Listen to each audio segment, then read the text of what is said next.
Hi, I'm Levannia Lildar, and this is Level Up. Let's talk about why it's time to break up with Excel.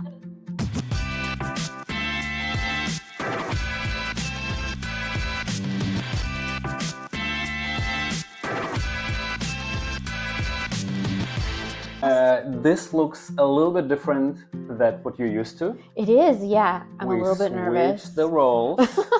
It's good that you're nervous. It's going to be a very tough, critical interview. Okay. So I hope you came prepared. I did come with spreadsheets. That's all you need. Okay. Briefly about me. Yeah. When I'm not trying to become a professional host and interviewer, I'm actually in the marketing department in the EMEA region, where we do something. Marketing. In marketing, yes, exactly. So where we try to spread the word about JMP. In the scientist community, a lot of people rely on Excel. Yes. They swear by it. They do, They yeah. do everything in it, including the shopping list. Yes. And the scientific research. I think people are, they're set on Excel because it's what they know. Yeah. And they don't know how good it can be when they switch. They kind of grump about the things that they don't like. Like, it's really annoying to make a graph, or when you have too much data and the file slows down, but it's the tool that they know.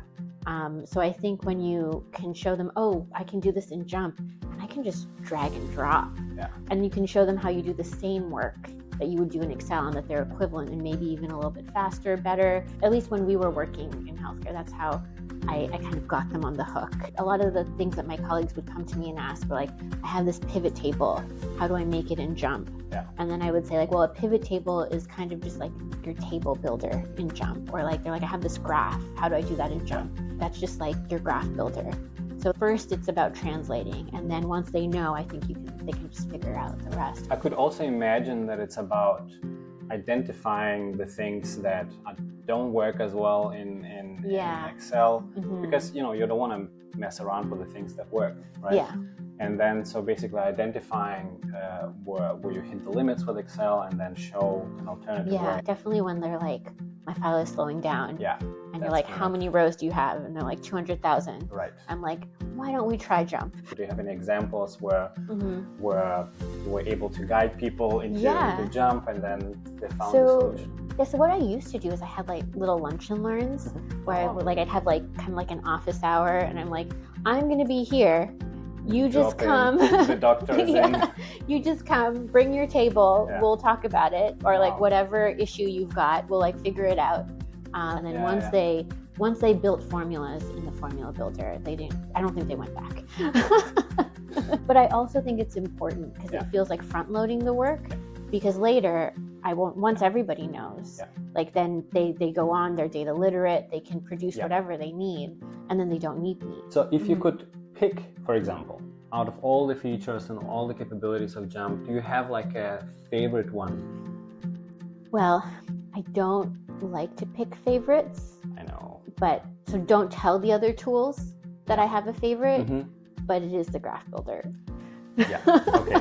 Well, I have a reason. The other tools, they do their job fantastically, but your point is just so clear when you can show it in a graph. Yeah. And that takes some skill as well, because you need to know a little bit about visualizing data.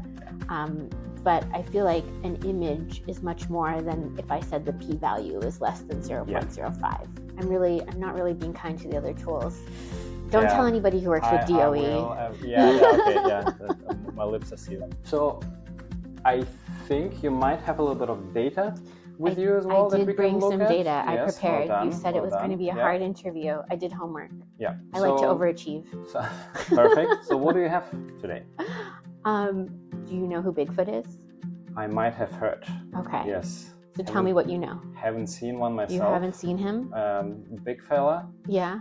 Very seldom. Maybe a little bit hairy. A little bit hairy. Yeah. Yes. Yeah. Okay. So I brought a data set of Bigfoot sightings in the US. All right. Yes. And you have it in an Excel file? I do. Okay. Yeah. So this is let's have a look. my raw data here. So this is the observation column. Okay. Column A. Then we have location, so state. Okay. And then we have classification, which is important for visualization. Class A, I definitely saw Bigfoot. Yes. He was there. No doubt. Absolutely. He was right there. Yeah. Class B, he was far away, maybe a little bit blurry. Yeah. Class C, I saw sightings, maybe a footprint. So then what I did is I just kind of done some basic analysis here. So I only looked at Class A sightings. And I can see you have also built a graph here. I have, because I was thinking how I would look at the data visually. So I was interested in what season we see him. So I put season on the X, and this is just sighting on the Y. And then I was looking at state. Yeah, so the colors are states. This state here has quite a few sightings. Same with this one. Is it possible to see it on the map? In Excel, it's a bit harder. Because you need to, I think you need to have an add-on for the map, and you need to import the shape. But it's actually pretty easy to do in JMP. And I've already done it. You are so prepared. Yes. That's incredible. Yeah, like I said, I like to overachieve. Yes. So here we are in JMP, but I created just a little script, and if we play it, oh wow, yeah, look at that. There we go. Longitude on the X, latitude on the Y. So these are all of the sightings, but I colored them. So blue, Class A, red, Class B, green, Class C, and so now we're looking at fall, so we can look at spring. That is summer, amazing. So it's very winter, interactive, very quick. It's very easy to get to the visualization that you actually need. Yeah. So that's fantastic. I already can see that I can just start deriving very scientific conclusions on Bigfoot. On Bigfoot, just basically by looking at this. I think so. Well, I think what I can see is that he's definitely more of a summer kind of guy. He really likes the coasts. He's not so much for the center. Also well traveled. Is it possible to see if there is development over time? Yeah, for sure. Let's do the graph builder really quickly. Yeah, that sounds good. So let's just pick a state. Do you have a favorite American state? Let's go for California. California. We know he's there. Bigfoot is great, a lover of California. Yeah. So we've picked California. Yeah. Let's do. I think it's year. Yeah, year. Let's drag that to our X. We can probably do a bar chart. Yeah, there we go. So we have a gap in the data, right? Yeah. From before 1900 to maybe 1955, 1960. And then the sightings exploded. Really in the 2000s.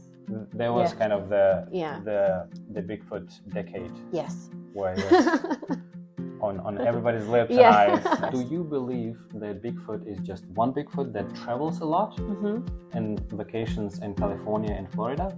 Or is it like a species that is spread throughout the... This is a good question. Yeah.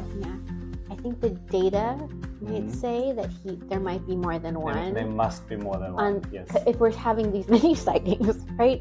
I don't think he's like Santa Claus. I don't think he can move as quickly. Network of Bigfoots. Yes. All right, so this is a lot of conversations about Bigfoot, a lot of fun insights that we got out of this.